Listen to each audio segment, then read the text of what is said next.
específico, e sim como a Bíblia se propõe a falar de Deus, como Deus se propõe a falar dele mesmo, e como tudo isso se dá na nossa crença a respeito do próprio Deus, e quais são algumas formas de até mesmo negar a existência de Deus, mesmo dizendo que acredita em Deus. Olha só que parece um pouco contraditório isso, mas olha só que interessante. É possível dizer que você acredita em Deus, mas mesmo assim você não acredita em Deus. E nós vamos conversar um pouquinho sobre isso hoje, vamos estudar, vamos nos debruçar sobre esse tema, que é muito interessante. Então, abram a Bíblia de vocês em Gênesis, capítulo 1, e versículo 1. Nós vamos ler Gênesis 1, 1, apenas esse versículo.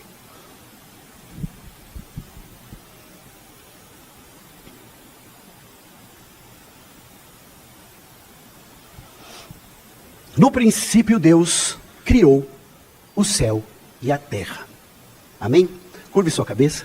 Senhor, meu Deus e meu Pai, estamos aqui nesta noite, com os ouvidos e o coração aberto para a sua palavra possa entrar e preencher com o teu Espírito Santo, com o seu poder, com sua graça.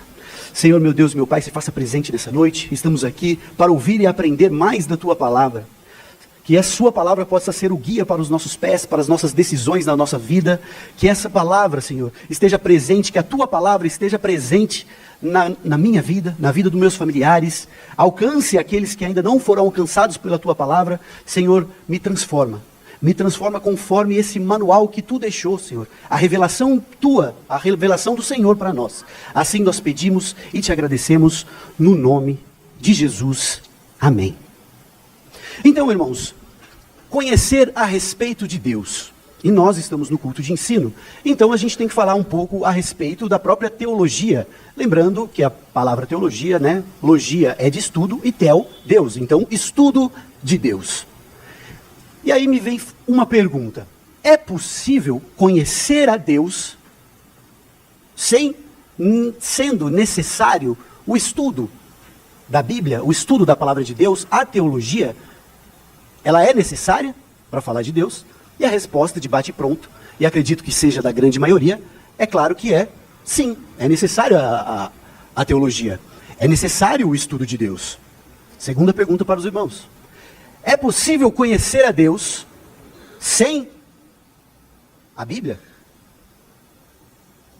E a resposta também já vem de bate pronto. Não, não é possível. Ele se revelou, ele deixou a Bíblia com uma finalidade, para que nós possamos ler e conhecer a respeito dele. E por um fato curioso diversos livros da história, de filósofos, você vê e pega, existem 7 traduções. E todas elas fiéis àquele filósofo que escreveu sobre aquele tema. A Bíblia, existem mais de 300 cópias, mais do que isso, eu até posso dizer. Agora eu não me lembro o número de cabeça. E todas elas fiéis a tudo o que está escrito desde o início. Ou seja, é um livro que vem sendo checado, rechecado por diversas vezes, e o que a gente pode ver é que os manuscritos são fiéis àquilo que nós temos de acesso à Bíblia hoje. E isso é de suma importância, para não parecer que a gente estuda e cada um estuda uma Bíblia diferente. Não, a minha tradução diz isso, a minha tradução... Não, a Bíblia pode ter traduções diferentes, mas a essência dela, as palavras podem ser diferentes, mas a essência dela é a mesma. E elas foram evoluindo conforme o passar do tempo. Tá? E, então, para nós estudarmos a respeito de Deus, nós partimos de 3 pressupostos. O primeiro, Deus existe. O segundo, ele pode ser conhecido. E o terceiro, ele se revela através das suas obras e através das Escrituras. Então, estudar a Bíblia sempre vai nos dar um norte e sempre nós vamos nos basear nesses 3 pontos. Que Deus existe, que ele pode ser conhecido e que ele se revela pelas suas obras e pelas Escrituras sagradas. Então vem a pergunta. A Bíblia, ela tem a intenção de provar que Deus existe?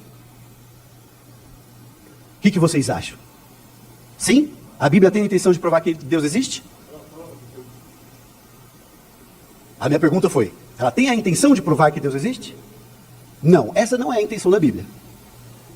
Se a gente ler o início do texto que a gente leu agora, Gênesis 1:1, no início, no princípio, Deus criou o céu e a terra. Não tem discussão a respeito da existência de Deus.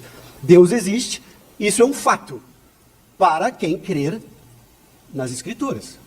E a gente vai conversar sobre isso. E olha só que interessante, quando diz no princípio, a palavra usada aqui é bereshit no hebraico. E olha só que interessante, no princípio nos dá uma ideia de início, certo? No português nos dá uma ideia de início. Mas no hebraico, às vezes, uma tradução de uma palavra tem 5 em português. Então, bereshit não tem só o significado de início, tem uma questão de qualidade também, que é uma questão de o melhor. Então são duas coisas interessantes. No princípio, significa que Deus criou, e a criação dele é o melhor, é perfeita. Então são coisas interessantes que muitas vezes a gente não consegue se aprofundar, e num culto de ensino a gente consegue aprender e absorver um pouquinho mais sobre isso. Então vamos lá, a Bíblia ela não tem intenção de provar que Deus existe. Mas, se nós olharmos a criação, se nós olharmos tudo que foi criado e toda a complexidade do universo, nós podemos ver que Deus existe. E eu vou provar para vocês. Se a gente olhar e ver o tempo que a luz solar demora do Sol até chegar à Terra, é mais ou menos entre 8 e 9 minutos. A Terra, ela está na exata posição para receber a quantidade de luz exata para que exista vida. Não só isso. Ela está na posição certa e ela tem os elementos certos para que a vida exista. Então, existe a luz solar, que está no tempo correto, existe o oxigênio, que é a quantidade correta, existe o gás carbônico, que é a quantidade correta, existe o nitrogênio, que é a quantidade correta para que se possa existir vida no planeta Terra.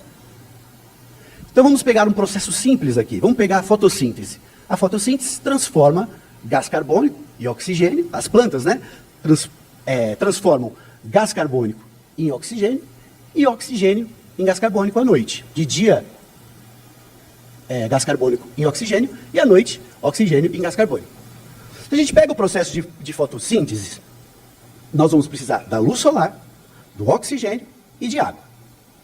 Se nós tirarmos qualquer um desses elementos, a gente pega e tira a luz solar. A planta não consegue criar a luz solar. Certo? Beleza. Vamos deixar a luz solar.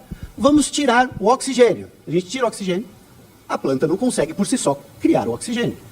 Devolvemos o oxigênio. Tiramos o gás carbônico. A planta por si só não consegue criar o gás carbônico. O que eu estou falando com isso? Para tudo o que rege as leis da química e da física, para tudo existe sistematização. Existem parâmetros para que tudo funcione como funciona. E isso, você acreditar que é obra do acaso, você acreditar, não, aconteceu uma explosão do Big Bang, e a Terra ficou na posição certa, no ponto certo, as leis da física e da química se organizaram de certa forma para que existisse vida aqui. Isso, para mim, é ter mais fé do que falar que Deus existe. Tem até um livro de um escritor, teólogo cristão, que diz o seguinte: eu não tenho fé suficiente para ser ateu. Por quê? Para você entender toda a complexidade do universo, e você olhar para tudo isso, e ainda falar assim, não, realmente Deus não existe. É porque você tem muito mais fé que eu. Porque eu acredito num ser pensante por trás de tudo isso. É a mesma coisa de você estar andando numa floresta. Está andando numa floresta, só plantas e tal. Aí você acha um relógio. Aí você fala, nossa, a natureza é perfeita, né? Esse relógio brotou aqui. Você olha o relógio, você olha a complexidade do relógio, os ponteiros, tudo que funciona o relógio, fala assim, alguém passou aqui. Você fala, alguma mente pensante passou aqui e criou isso daqui, ou estava segurando isso daqui. A sua primeira opção não é achar que a natureza por si só criou aquilo, e sim que alguém esteve lá. Então, se a gente olhando para o universo, ainda que você me diga que, eu acredito talvez num Deus, não seja cristão, mas eu acredito num Criador. Me faz mais sentido acreditar nisso do que acreditar que a complexidade do universo, todas as leis estarem de forma correta, é obra do acaso. Lembrando que, olha só, os cientistas vão deixar um paradoxo para a gente pensar. Que para acontecer o Big Bang, é necessário que todas as leis físicas e químicas do universo, elas já existissem, elas já existiam para que o Big Bang ocorra. Mas eles falam que antes do Big Bang, nada existia. Ué, vocês estão me deixando confuso. Ou nada existia, ou algo existia.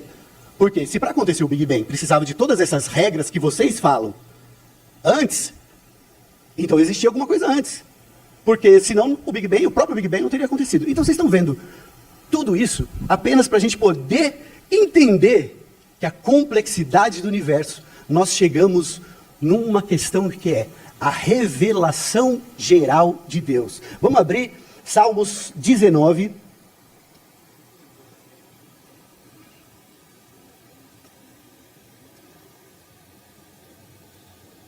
Salmos 19, 1 e 2.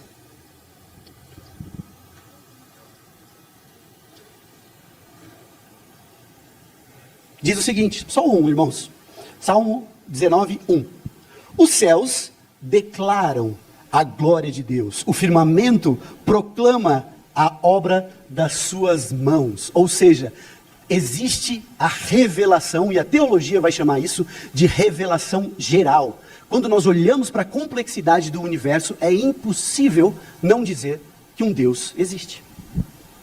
Essa é conhecida na teologia como revelação geral. Então Deus se revela na sua própria criação. Mas Deus, além de se revelar na sua própria criação, ele decide se revelar ao homem.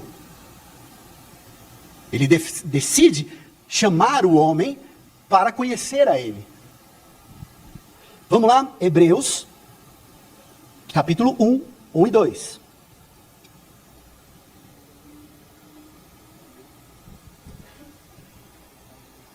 Olha como Deus, nós falamos da revelação geral, através da sua criação. E agora nós estamos vendo a revelação especial. Deus decide se revelar ao homem. Existem esses dois tipos de revelação. Hebreus, capítulo 1, 1 e 2. Há muito tempo, Deus falou muitas vezes e de várias maneiras aos nossos antepassados, por meio dos profetas. Mas nesses últimos dias falou por meio do Filho, a quem constituiu herdeiro de todas as coisas e por meio de quem fez o universo. Revelação geral, ele se revela na criação. Revelação especial, ele decide se revelar. E a teologia vai chamar o Antigo Testamento de revelação progressiva. Deus vem se revelando progressivamente a cada livro escrito na Bíblia, até chegar à revelação máxima de um Deus, que é quem? Jesus Cristo. Ele é 100% homem e 100% Deus. Ele se revela Deus para nós, assim como se ele se revela também ser 100% homem. E por que ele precisa dessas duas, ser 100% homem e 100% Deus? Para que o sacrifício dele por nós seja perfeito. Como homem ele morreu, levou nossos pecados, e como Deus ele ressuscitou por minha e por sua vida. Tudo bem, mas o que a Bíblia diz a respeito das pessoas que não creem em Deus? Salmos, capítulo 10.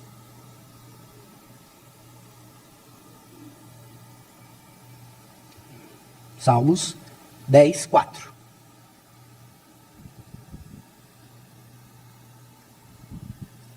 Em sua presunção, o ímpio não busca, não há lugar para Deus em seus planos. Desculpa, vou ler de novo. Em sua presunção, o ímpio não o busca, não há lugar para Deus em nenhum de seus planos. Então, aqueles que não acreditam em Deus, algumas traduções vão estar insensato, presunçoso. Algumas traduções usam a palavra um pouquinho mais, até mais forte, vai usar a palavra tolo. Então, a não crença em Deus A própria Bíblia diz que não faz muito sentido. É insensato não acreditar que Deus existe. E aí nós entramos, então, naquele texto de Hebreus que nós conversamos, que é a possibilidade de conhecer a Deus. Ele decide se revelar. E, vamos ler de novo só para retomar. Há muito tempo Deus falou muitas vezes, de várias maneiras, aos nossos antepassados por meio dos profetas. Mas nesses últimos dias falou por meio do Filho, a quem constituiu o herdeiro de todas as coisas e por meio de quem fez o universo. O Filho é o resplendor da glória de Deus e a expressão exata do seu ser, sustentando todas as coisas por sua palavra poderosa. Depois de ter realizado a purificação dos pecados, ele se assentou à direita da majestade nas alturas. Ou seja, o conhecimento de Deus, nós estamos conhecendo a sua criação, como ele é, e o que ele faz, o que ele promete, tudo isso conforme ele se revelou para nós, pelo conhecimento geral e pelo conhecimento especial que nós já vimos aqui. 1 Coríntios 2,14. O homem natural não aceita estas coisas do Espírito de Deus, porque lhes são loucura e não pode entendê-las, porque elas se discernem espiritualmente. A fé, irmãos, aqui esse texto, nós estamos falando aqui espiritualmente a respeito de fé. A fé vem pelo ouvir a palavra de Deus. O homem natural, o homem sem fé, não consegue enxergar a isso. A fé tem que alcançar a ele, para que tudo isso que a gente fale aqui, a respeito dessa crença de Deus, faça sentido em nossa mente. Então, a nossa fé, ela é racional e espiritual ao mesmo tempo. A fé vem pelo ouvir a palavra de Deus, o despertar da fé, o Espírito Santo te convencendo que você precisa de um Salvador, vem através do ouvir a palavra de Deus. 1 Coríntios 13:12.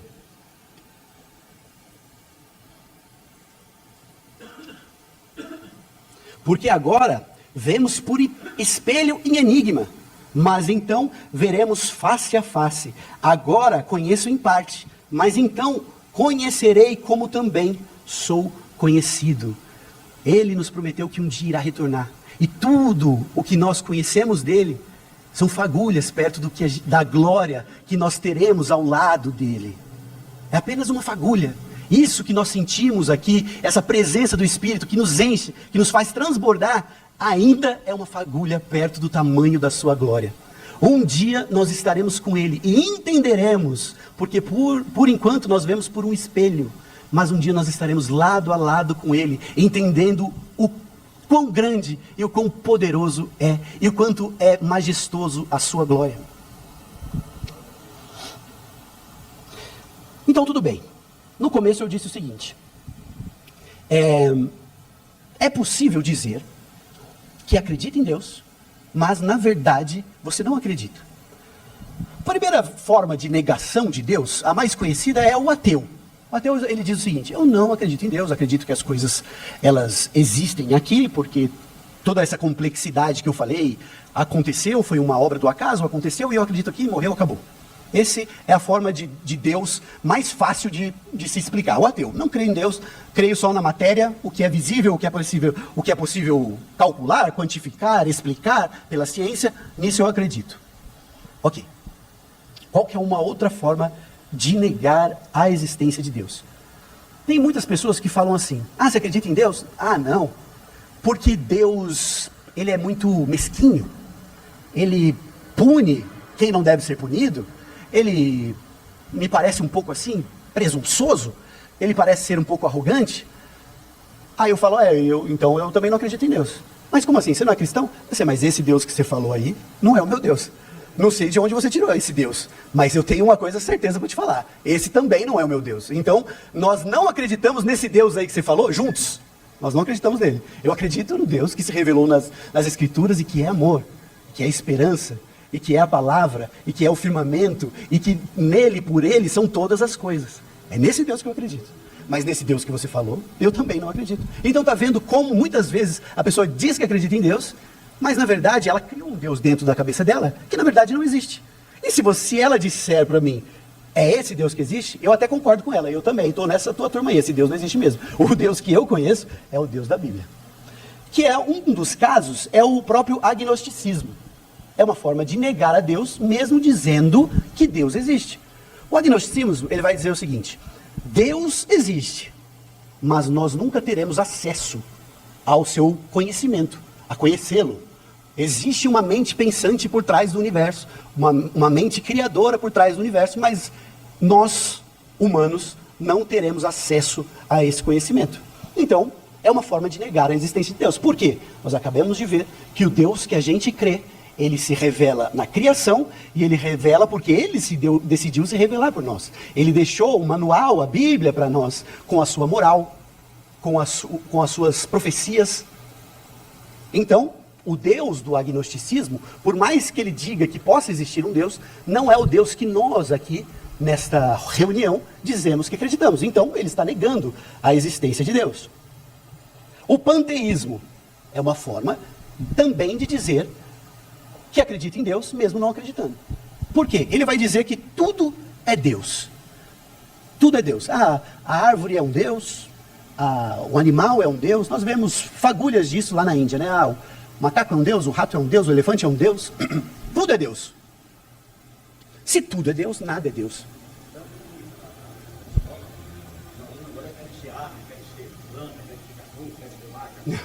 Então, é toda essa complexidade que vem trazendo para nós. Esse pensamento de tudo ser algo, acaba fazendo o quê? Que nada seja. Então, se tudo é Deus, então esse Deus aí que você está falando não existe. Porque o meu Deus, ele é único.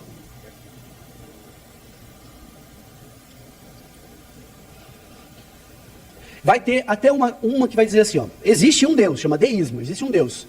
Ele criou e deixou a gente aqui para viver de forma... Ele criou tudo, criou as regras, criou as leis da natureza, etc. E deixou a gente aqui. E aí vai ser só essa vida. Vai ser só essa vida, ele criou a gente para essa existência, ponto fim. Acabou, acabou. Isso se chama deísmo.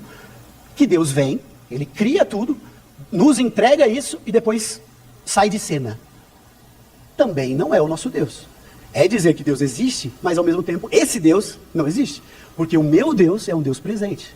É um Deus que está dentro de mim. É um Deus no qual me transforma diariamente pelos frutos do Espírito. É um Deus presente. É um Deus de comunidade. É um Deus que trouxe e fez o milagre perfeito, como eu já disse aqui. Esse é o Deus. Vai ter mais um exemplo de outros deuses também que entram nessa regrinha aqui que eu estou falando, que é o dualismo.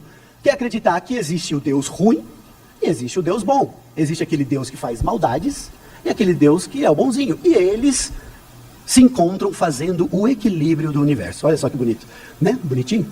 Mas não é o Deus que nós aqui acreditamos. Também não é. Nosso Deus, ele é amor, ele é perfeição, ele é justiça, ele é santidade, ele é imutável. Esse é o Deus. Então dizer que acredita em Deus dentro dessa dualidade, por isso que se chama dualismo, também é uma forma de negar a existência de Deus. Então nós chegamos num ponto que nós vamos ver os atributos desse Deus que nós estamos conversando aqui essa noite. Que são os atributos incomunicáveis, a teologia vai dar duas distinções. Os atributos incomunicáveis e os atributos comunicáveis. O que são atributos incomunicáveis? Características específicas de Deus. Só Ele tem. Ele não transferiu essas características para nós. Por exemplo, Ele é onipotente e onipresente. Nós conseguimos estar em todo o tempo, em todo o espaço ao mesmo tempo? Nós não conseguimos. Deus consegue. Então esse é um atributo incomunicável. Só Ele tem. E tem os atributos comunicáveis, que é o que Ele partilhou com nós. Com o seu sopro, quando Ele soprou, fez nós imagem e semelhança, Ele partilhou algumas características, como, por exemplo, o amor. E dentro desses atributos incomunicáveis, nós vamos ver alguns. Ele é único. Só Ele pode dizer, eu sou o único Deus. Deuteronômio 6:4.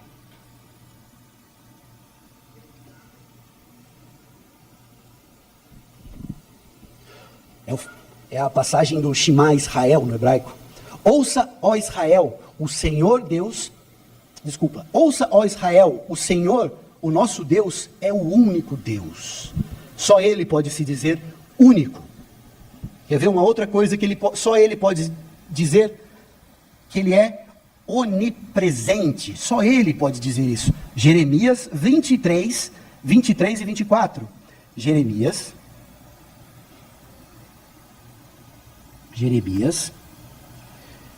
23, 23 e 24. Sou eu apenas um Deus de perto? Pergunta o Senhor, e também não sou Deus de longe? Poderá alguém se esconder-se sem que eu veja? Pergunta o Senhor. Não sou eu aquele que enche o céu e a terra? Pergunta o Senhor. Só Ele pode dizer todas essas coisas. Ele é onipresente. Vamos ver mais uma característica. Só Ele pode ser chamado perfeito. Mateus, capítulo 5, 48.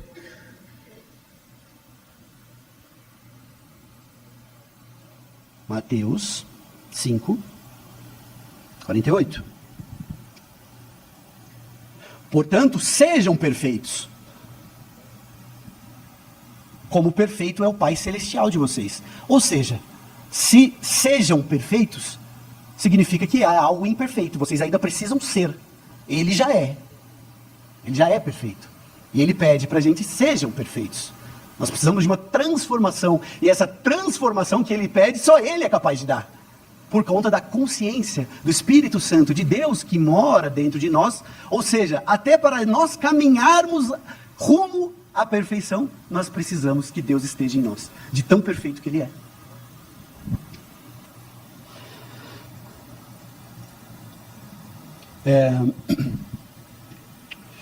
Onipotente, vamos lá. Hebreus 6,13.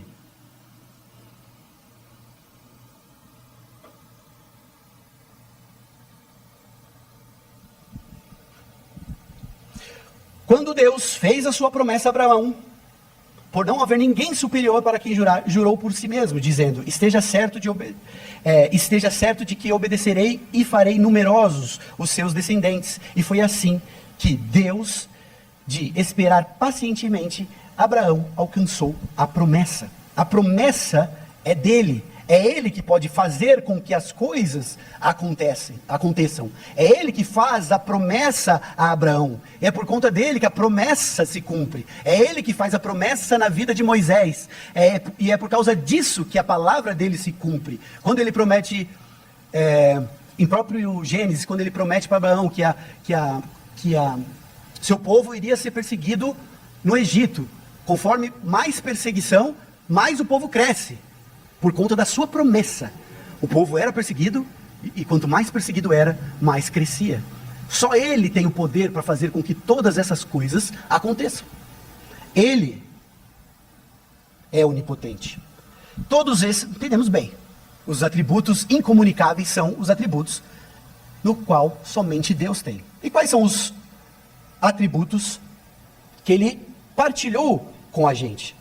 Por exemplo, sabedoria. Jó, capítulo 9, versículo 4.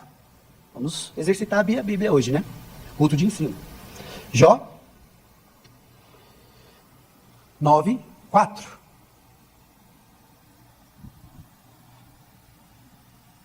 Sua sabedoria é profunda, seu poder é imenso. Quem tentou resisti-lo e saiu ileso? Sabedoria é algo que Ele partilha conosco e no qual Ele pede para a gente ser. Ele fala assim, Jesus fala assim, vocês pecam porque não conhecem o quê? As Escrituras. Vocês têm que se debruçar no que foi proposto, no que Deus se revelou. Sabedoria, Ele partilha com a gente, Ele nos dá o intelecto para que a gente possa buscar o conhecimento a respeito dEle. Outra que Ele partilha com a gente. Levítico 19, 15. Levítico 19, 15.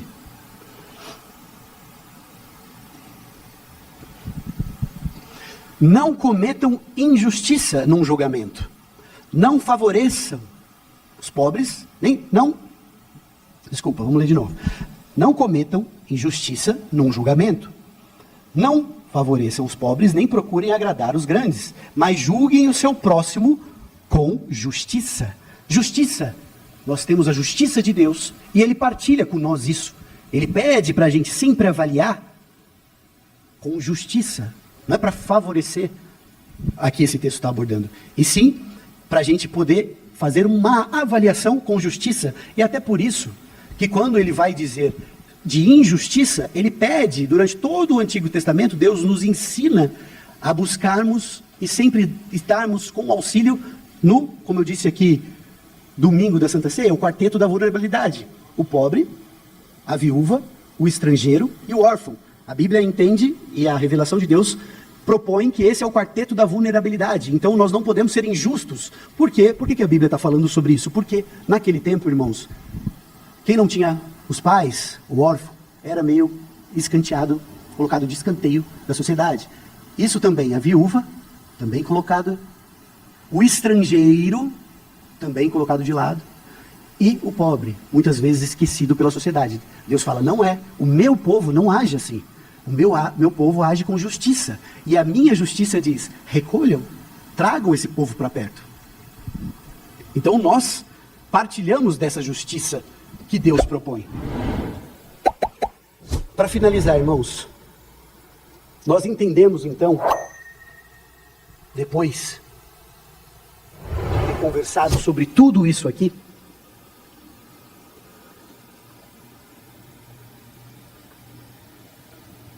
que estudar, se debruçar nas Escrituras, é um propósito que Deus deixou para nós.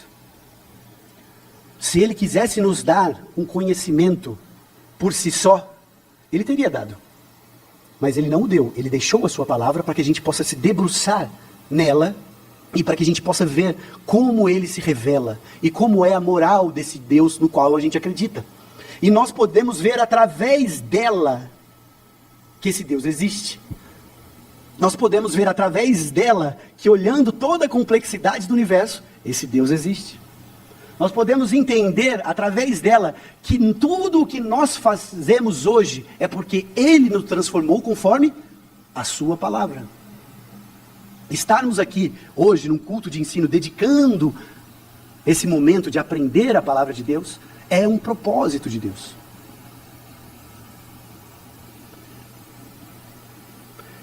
E nós vamos ver, e sempre temos que olhar para a Bíblia e para os estudos, sempre nos pegando em 3 pontos. Que Deus existe, que Ele pode ser conhecido e que Ele se revela através das suas obras e através das Escrituras. Ele existe. E por Ele e para Ele são todas as coisas. Ele pode ser conhecido. Ele não só se revelou. Ele se revelou e desde antes da fundação do mundo, como diz em Romanos, porque Ele vos escolheu antes da fundação do mundo, ou seja, antes que tudo fosse criado, já existia o sacrifício de Deus por mim e por a sua vida. Antes dele dizer que haja luz, antes de tudo isso, já existia o sacrifício de Deus por sua e por minha vida. Ele não só se revela para a gente, Ele se revela, Ele diz sua moral, Ele vem, Ele morre e diz, está consumado. Esse é o nosso Deus, o Deus no qual nós não precisamos fazer algo para alcançá-lo. Ele nos alcançou primeiro e tudo que nós fazemos agora é por amor a Ele. Essa é a beleza do cristianismo. Nós não precisamos fazer nada. Ele já fez tudo. Tudo. O sacrifício dele perfeito. E agora, tudo que nós fazemos por amor. Então, Ele se revelou e Ele se sacrificou por nós, pelo seu infinito amor.